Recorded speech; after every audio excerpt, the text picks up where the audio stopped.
10th class बेटे, आज हम नया चैप्टर स्टार्ट कर रहे हैं, चैप्टर 10 वृत्त, सर्कल्स, जिसको हम बोलते हैं सर्कल्स। आपको पहले करवाया हुआ है 9th क्लास में, अब ये कर रहे हैं यहाँ पे।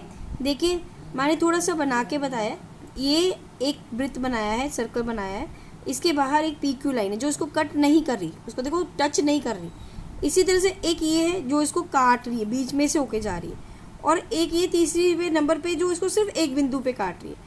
इन सब बिंदुओं को, जो ये मैंने आपको सिचुएशंस बताई हैं, इनको क्या क्या बोलते हैं? देखो, जो इस पर कट नहीं कर रही, टच नहीं कर रही, उसको हम बोलेंगे अप्रतिषेधी रेखा। प्रतिषेध का मतलब होता है काटना, ये काट नहीं रही है तो अप्रतिषेधी रेखा है। पहले वाले में ये अप्रतिषेधी रेखा है।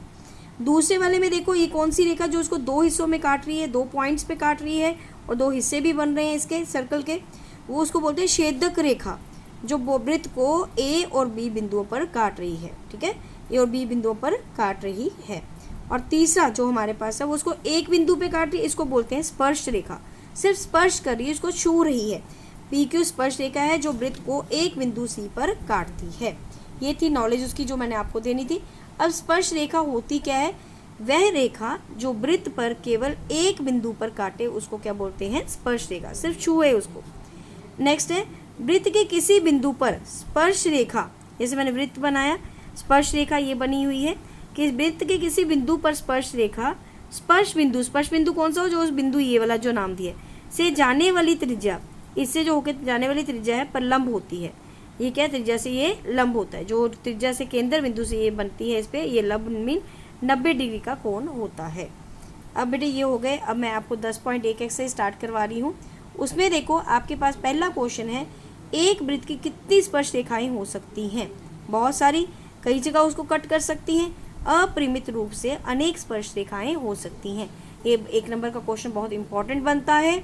अगला सेकंड क्वेश्चन बेटे, रिक्त स्थानों की पूर्ति करें, फिलअप्स है। ठीक है, किसी वृत्त की, पहला फिलअप है, किसी वृत्त की स्पर्श रेखा उसे डैश बिंदुओं पर प्रतिषेध करती है। प्रतिषेध का मतलब होता है काटती है। तो कितने पे होगा? सिर्फ एक। इसी तरह से दूसरा है, वृत्त के 2 बिंदुओं पर प्रतिषेध करने वाली रेखा को कौन सी रेखा कहते हैं? छेदक रेखा कहते हैं। अभी मैंने आपको समझाया। थर्ड है, एक वृत्त की डैश समांतर स्पर्श रेखाएं हो सकती हैं। 2 समांतर स्पर्श रेखाएं बेटा हो सकती हैं। आगे क्या है? फोर्थ वाला, वृत्त और उसकी स्पर्श रेखा के उभयनिष्ठ बिंदु, मतलब कॉमन जो बिंदु को कौन सा बिंदु कहते हैं? स्पर्श बिंदु कहते हैं। तीसरा क्वेश्चन बेटे 10.1 एक्सरसाइज का, 5 सेंटीमीटर त्रिज्या वाले एक वृत्त के बिंदु P पर, मैंने त्रिज्या बना लिया, वृत्त बना लिया, 5 सेंटीमीटर इसकी त्रिज्या है, एक वृत्त के बिंदु P पर, P नाम दे दिया, पर स्पर्श रेखा है PQ।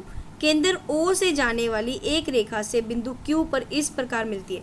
केंद्र से होके यहाँ पर PQ पर मिलती है कि OQ बराबर है 12 सेंटीमीटर। ये 12 सेंटीमीटर है, ये 5 सेंटीमीटर। PQ कितना होगा ये हमें निकालना है। देखो बेटे, यहाँ पे OP हमने कितना दिया है? हमें 5 सेंटीमीटर, और OQ कितना दिया है? 12 सेंटीमीटर।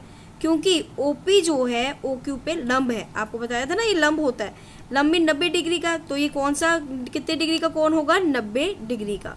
तो ये समकोण त्रिभुज बन गया। OPQ कौन सा त्रिभुज बना? समकोण त्रिभुज। समकोण त्रिभुज में पाइथागोरस थ्योरम लगती है। समकोण त्रिभुज जो है OPQ में पाइथागोरस प्रमेय से, पाइथागोरस प्रमेय से, हाँ जी, क्या होगा भाई? केंद्र कर्ण का स्क्वायर बराबर लंब का स्क्वायर प्लस आधार का स्क्वायर। कर्ण कौन सा है? मैंने आपको बताया था, सबसे बड़ी जो 90 डिग्री के सामने वाली होती है वो कर्ण होता है। 12 सेंटीमीटर हो गया, 12 का स्क्वायर आ गया। लंब कितना है? 5 आ गया, और आधार हमें PQ निकालना है। अब 12 का स्क्वायर मीन 12 को 12 से गुना कीजिए, 12/144, और 5 का स्क्वायर मीन 5 को 5 से गुना किया, 5×25 प्लस PQ स्क्वायर। ये 25 इधर प्लस है, दूसरी साइड आके माइनस हो जाएगा। 144 में से 25 गए, कितने बचे? 119। PQ स्क्वायर बराबर 119, तो स्क्वायर हटाएंगे, उधर जाके रूट बन जाएगा, रूट 119 सेंटीमीटर PQ हमारे पास आया है। और ये देखिए यहाँ पे ये कौन सी ऑप्शन है? D। तो इसका आंसर क्या होगा?